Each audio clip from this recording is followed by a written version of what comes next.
आइए विद्यार्थियों सवाल नंबर सेकंड देखते हैं और ये भी बिल्कुल इजी सवाल है। क्वेश्चन कह रहा है कि किसी बेलन में उपस्थित हवा की मात्रा जबकि वायु निकालने वाला पंप प्रत्येक बार बेलन की शेष हवा का 1/4 भाग बाहर निकाल देता है। ध्यान समझिएगा, मान लो हमारे पास एक बेलन है, इस तरह से एक बेलन बना हुआ विद्यार्थियों, और इसमें से एक लगा हुआ है पंप। ठीक है जी।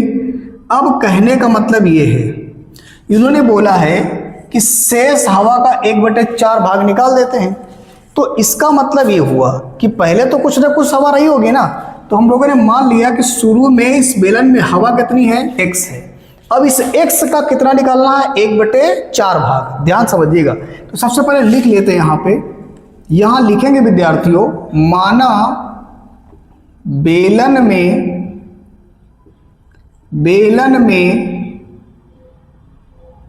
प्रारंभ में हवा की मात्रा बराबर, इसको मिटा देते, कोई काम नहीं इसका, इसको A1 मान लो, बराबर कितनी है, x। बात क्लियर है। प्रारंभ में हवा कितनी है, x। अभी इस x का 1/4 भाग निकालना है, तो कैसे निकालेंगे, ध्यान समझिएगा। पहली बार तो x माने, पहली बार में तो हवा हमारे पास x रहेगी। अब यहां लिखेंगे दूसरी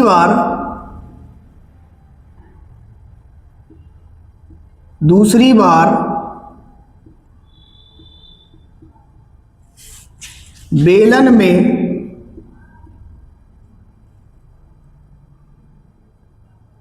शेष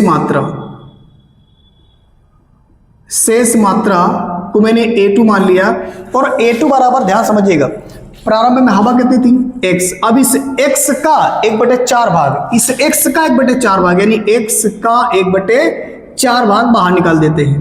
तो जब बाहर निकालेंगे तो अब ये दूसरी बार में इतनी हवा बचेगी, तो इसको सॉल्व कर लीजिएगा। यहां से आप क्या करोगे, ये x रहेगा और इसको जब इससे गुणा करोगे तो ये हो जाएगा x/4, और ये आगे जब सॉल्व किया जाएगा तो कितना होगा, 4 × x, 4 × x 4x आएगा, और 4x में से 1x घट जाएगा तो 3x बटे कितना आ जाएगा, 4 आएगा।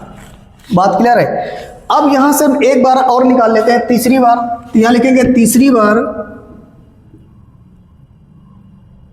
तीसरी बार बेलन में शेष मात्रा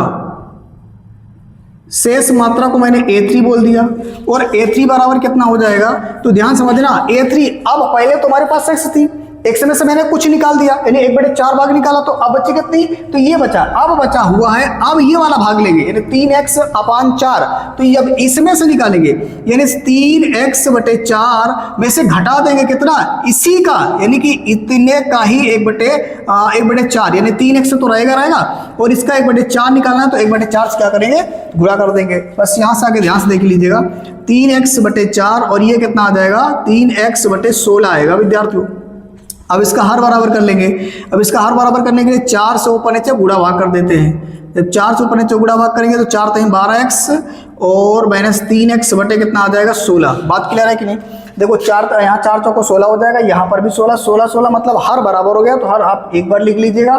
4 3 12x तो मैंने 12x कर दिया, और यहाँ 3x तो मैंने 3x कर दिया।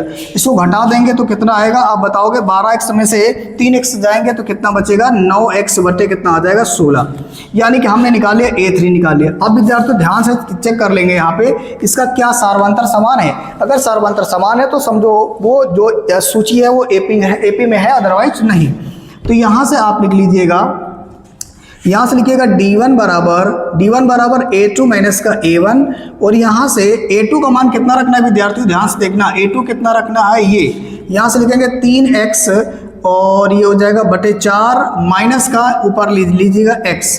इसको जब सॉल्व करेंगे तो कितना आ जाएगा विद्यार्थियों, ध्यान से देखिएगा, यहाँ से हो जाएगा ये 4 × x, 4x हो जाएगा। 4 × x कितना हो जाएगा, 4x हो जाएगा, यानी 3x माइनस का 4x और बटे कितना आ जाएगा, तो आप बताओगे 4 आ जाएगा। कितना आ जाएगा, 4 आ जाएगा। जब ये 4 आएगा तो यहाँ से कितना हो जाएगा, आप बताओगे। इसको घटाने के बाद कितना बच जाएगा, माइनस का x बटे कितना आएगा, 4 आ जाएगा। ठीक है, माइनस देखो 4x, यहाँ 3x में से 4x जाएगा तो 1x बच जाएगा, तो यहाँ तो बचेगा इतना। अब आप क्या करेंगे, यहाँ से लिखिएगा A2 D2 निकाल लीजिएगा। अब D2 जब निकालेंगे तो D2 बराबर हो जाएगा A3 माइनस का A2।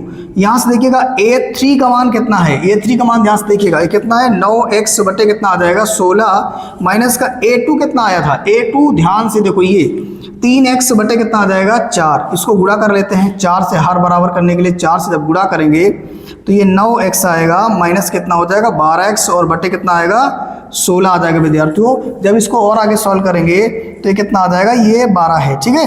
तो ये कितना हो जाएगा, घट जाएगा, तो यहाँ से आ जाएगा माइनस का 3x बटे कितना आएगा 16, माइनस का 3x बटे कितना आ जाएगा 16। अब आप देख पा रहे हैं यहाँ से D1 और D2 क्या बराबर है, नहीं ना। तो जब यहाँ D1 D2 बराबर है ही नहीं तो नीचे लिखेंगे अतः यह AP में नहीं है। तो नीचे लिख दीजिएगा, आप लिखोगे अतः सारवांतर